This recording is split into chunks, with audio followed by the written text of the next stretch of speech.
दोस्तों, आज मैं आपको एक कहानी सुनाने वाला हूं नवाबों और तहजीबों के शहर लखनऊ की।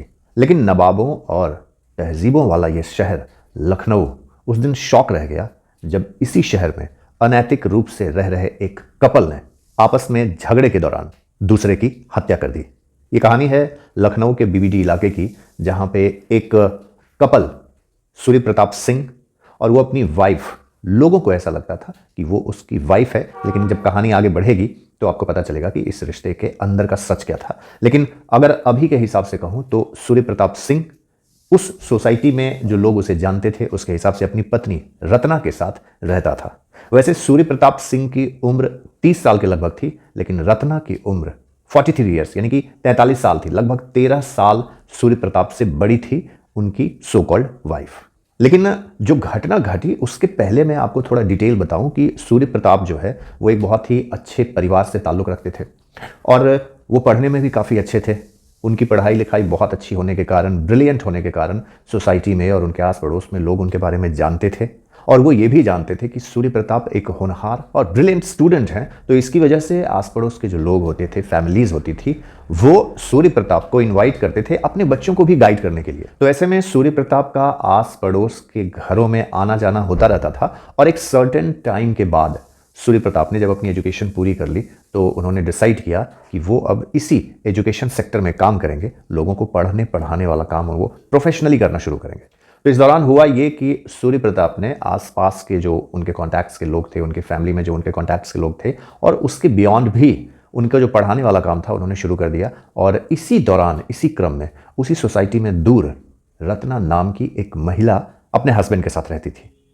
रत्ना अपने हस्बैंड और 2 बेटियों के साथ रहती थी। रत्ना के हस्बैंड जनगणना विभाग में काम करते थे और चूंकि वो शराब बहुत पीते थे इसलिए अक्सर उनकी तबीयत खराब रहती थी।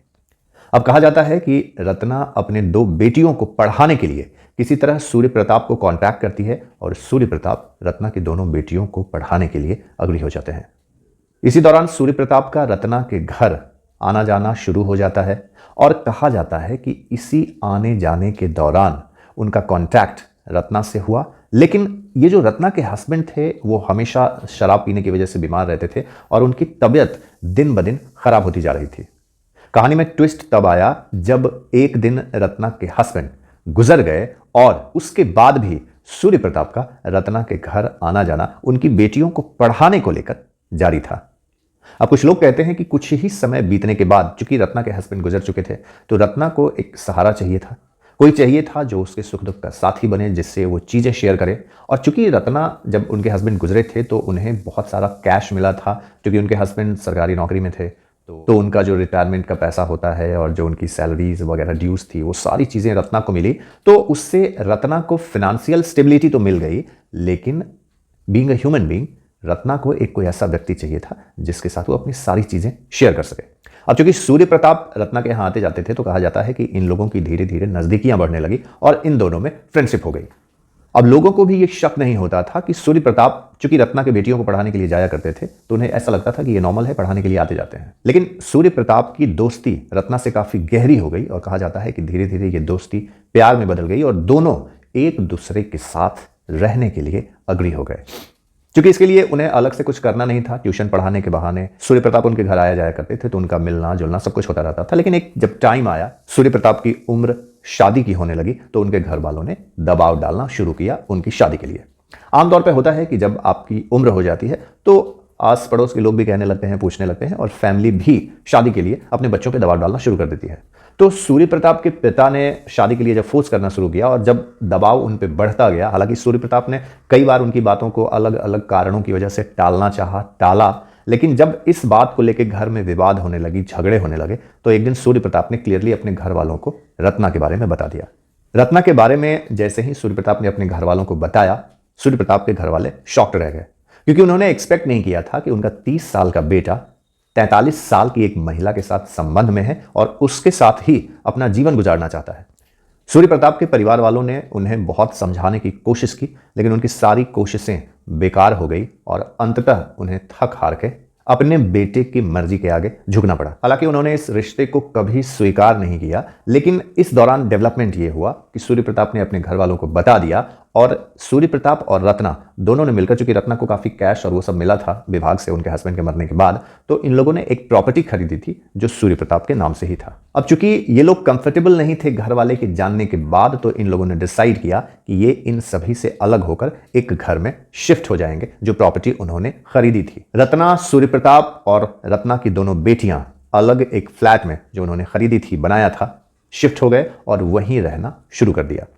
सूर्य प्रताप भी जॉब करता था, लेकिन उसकी सैलरी महज 30-35 हज़ार ही थी, तो उसमें बहुत ज़्यादा कुछ वो कर नहीं पाता था। फिर भी, और रत्ना के पास जो फाइनेंशियल बैकग्राउंड था, बैकअप था, उसके हिसाब से इनका परिवार ठीक ठाक चल रहा था। लेकिन धीरे धीरे इन चीज़ों को लेके और आने वाले समय में, चूंकि सूर्य प्रताप थोड़ा डोमिनेटिंग नेचर का था, तो थोड़ा उसे शक भी होता था। आने वाले समय में कहा जाता है पड़ोसियों के द्वारा कि उन लोगों के बीच झगड़े की आवाज़ें आने शुरू हो गई, हर बात पे हर समय झगड़ा होते रहता था। तो इस झगड़े और जो उहापोह वाली स्थिति तैयार हुई थी, इसको लेकर सूर्य प्रताप ने अपने ही घर में 3 CCTV कैमराज इंस्टॉल करवा दिए। कहा जाता है कि सूर्य प्रताप अक्सर उन कैमराज की निगरानी में रत्ना और उनके बच्चों को रखता था। वो उन्हें मॉनिटर करता रहता था, देखता रहता था। और एक दिन कहा जाता है कि सूर्य प्रताप ने जो रत्ना की बेटियां थी दो, क्योंकि सूर्य प्रताप से तो उनकी बेटियां नहीं थी, रत्ना की जो बेटी थी उनके पहले हस्बैंड से था, तो अब हुआ एक दिन यूं कि सूर्य प्रताप ने रत्ना की दोनों बेटियों का एडमिशन भी वहीं करा दिया था, उसी स्कूल में करा दिया था जहां वो पढ़ाता था। घर में CCTV कैमराज लगा रखा था। एक दिन सूर्य प्रताप ने रत्ना की बेटी को अपनी ही क्लास के किसी क्लासमेट के साथ